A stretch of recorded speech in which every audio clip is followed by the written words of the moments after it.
Para ikhwan yang dirahmati oleh Allah Subhanahu wa taala, sebelum kita masuk kepada pertanyaan, kekayaan bukan tanda kemuliaan.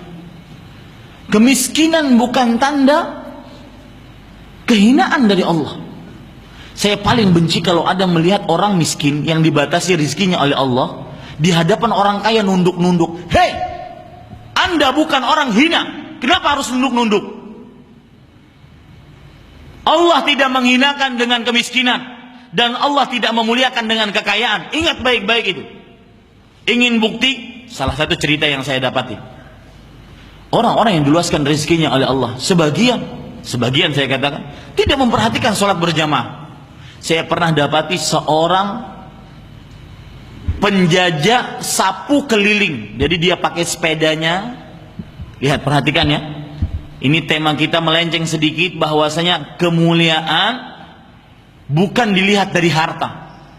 Kehinaan bukan dilihat dari kemiskinan. Dan ini yang akan menjadikan orang kaya semakin merunduk bagaikan padi, karena yang dilihat bukan kekayaannya, tetapi bagaimana kekayaan tersebut diletakkan di jalan Allah.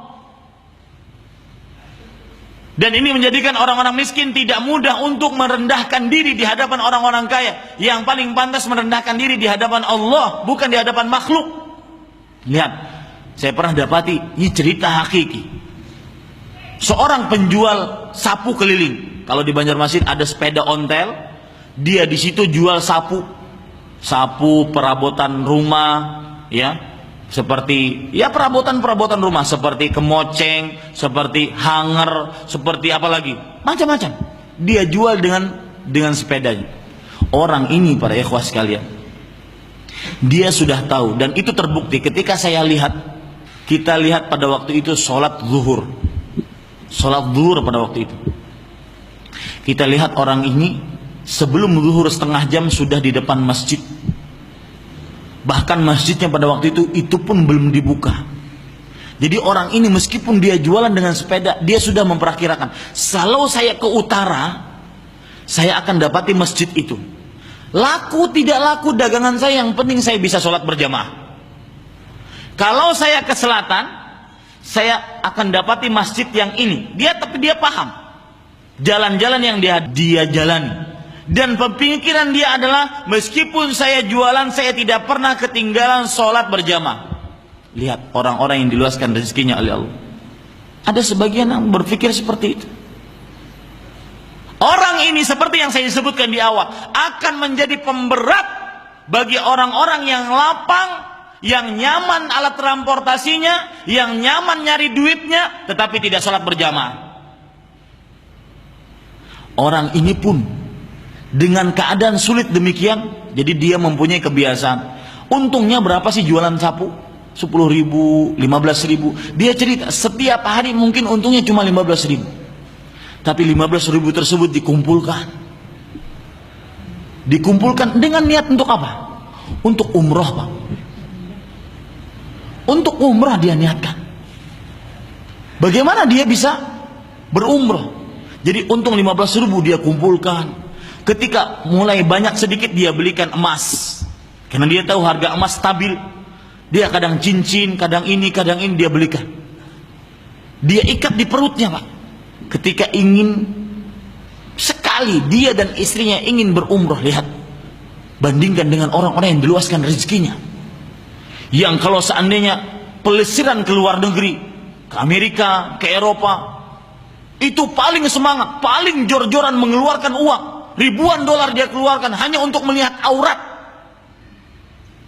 Bahkan kadang-kadang kalau seandainya sudah pergi ke Amerika, ke Eropa, ya, atau ke luar negeri, itu saya paling kesel sudah. Ya. Kalau melihat orang yang belum ke sana, melihat orang yang cuma sampai Riau, Pekanbaru, Riau. Cuma sampai Riau. Amerika, Eropa. Apa yang dibanggakan? Aurat. Tetapi untuk pergi ke tanah suci, mengumpulkan uang, padahal uangnya juga sudah banyak, tidak mau. Orang ini menjual sapu, dia kumpulkan berapa sih untungnya? Dia kumpulkan, akhirnya dia daftar. Subhanallah, Pak, ini saya merinding. Saya punya teman travel umroh dan haji. Ketika orang ini mendaftar di travel teman saya tersebut, cerita ini dari teman saya. Dia mengatakan, ini Pak, duit saya untuk mendaftar. Pak, masih kurang 25 juta karena 2 orang, suami dan istri. Kemudian beliau buka bajunya, beliau buka ikatan kain beliau. Jadi, dan orang ini di Banjarmasin ya adanya, dan masih hidup. Saya ketemu dengan orang tersebut. Dia buka ikatan tersebut, subhanallah. Dia keluarkan emas. Semua yang hadir di situ menangis, Pak. Orang dengan kesempitan rezeki ingin beribadah kepada Allah Subhanahu wa taala. Wajar kalau seandainya orang yang diluaskan rezekinya oleh Allah Subhanahu wa taala, dia bisa umroh setiap bulan, dia bisa umroh setiap 2 bulan, setiap 3 bulan, itu wajar. Bahkan bisa dikatakan sesuatu yang biasa karena dia diluaskan rezekinya oleh Allah. Yang tidak wajar adalah orang yang disempitkan rezekinya tetapi dia ingin menginjakkan ke tanah suci. Dia keluarkan emas kecil-kecil seperti itu, cincin, kemudian kalung kecil-kecil. Ketika dihitung oleh teman-teman saya, wallahi teman-teman saya yang di travel tersebut menangis melihat kejadian seperti itu. Inginnya umroh akan tetapi tidak punya biaya. Ketika dihitung pun, Pak, mohon maaf Pak, masih kurang. Subhanallah. Lalu kata beliau, bisakah saya menghutang sebentar? Subhanallah.